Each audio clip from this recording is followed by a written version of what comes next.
జగన్ ఆస్తుల కేసులో సీబీఐకి కోర్టులో మరోసారి ఎదురుదెబ్బ తగిలింది. అనుబంధ ఛార్జ్ షీట్ ను న్యాయస్థానం తిప్పి పంపించింది.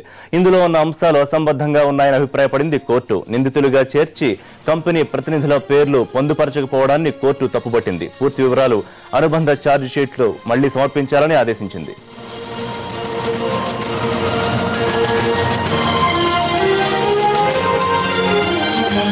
దీనికి సంబంధించి మరిన్ని వివరాలు మా ప్రతినిధి శర్మ అందిస్తారు.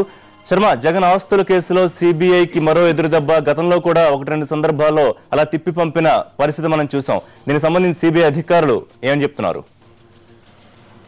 ప్రస్తుతం సిబిఐ దర్యాప్తు చేస్తున్న కేసులకు సంబంధించి జగన్ ఆస్తుల కేసులో ఈ నెల 3వ తేదీన అనుబంధ ఛార్జ్ షీట్ ను కోర్టుకు సిబిఐ సమర్పించింది. సమర్పించిన తర్వాత దాన్ని పరిశీలించినటువంటి కోర్టు దాంట్లో అన్ని వివరాలు కూడా తప్పుల తడకగా ఉన్నాయి. దీంట్లో 4 కంపెనీల పేర్లను ఇందులో నిందితులుగా చేర్చారు. Jagati Publications, Aurobindo Pharma, Hetero company, అలాగే ట్రెడెంట్ కంపెనీలు. ఈ కంపెనీల పేర్లను మాత్రమే నిందితుల జాబితాలో చేర్చారు. కానీ కంపెనీల ప్రతినిధుల పేర్లు చేర్చకపోవడం వల్ల ఛార్జ్ షీట్ పూర్తిగా తప్పుల తడకగా కనిపిస్తోంది అనేటువంటి విషయాన్ని కోర్టు అభిప్రాయపడింది. అలాగే దీంట్లో కొన్ని సాంకేతిక పరమైనటువంటి అంశాలకు సంబంధించి కూడా తప్పులు ఉన్నాయనేటువంటి విషయాన్ని కూడా కోర్టు భావించింది. దీని నేపథ్యంలోనే దీన్ని పూర్తిగా సవరించి పూర్తిగా మళ్ళీ ఆ ఛార్జ్ షీట్ ను తిరిగి పంపాలని చెప్పి సిబిఐని కోర్టు ఆదేశించింది. గతంలో కూడా ఇదే అనేక సందర్భాల్లో ఛార్జ్ షీట్లు దాఖలు చేస్తున్నటువంటి సమయంలో సిబిఐ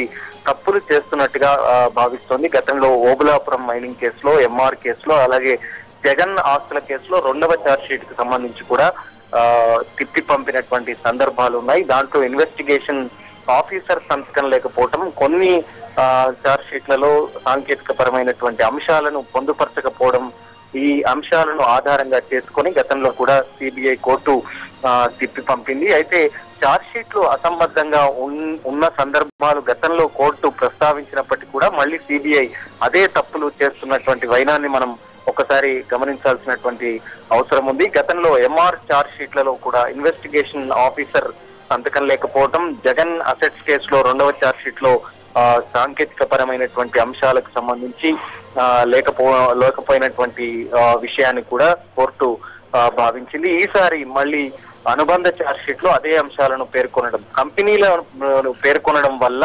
అనేకమైనటువంటి ఇబ్బందులు తలెత్తుతాయి. కంపెనీల ప్రతినిధులను పేర్కొంటే దానికి సంబంధించి రేపు సమన్లు జారీ చేసినటువంటి సందర్భంలో కంపెనీల ప్రతినిధులు హాజరు కావాల్సి ఉంటుంది. కంపెనీలకు సమన్లు జారీ చేస్తే ఇబ్బందులు తలెత్తుతాయనేటువంటి విషయాన్ని కూడా రిటర్న్ చేసినటువంటి సమయంలో కోర్టు పేర్కొంది.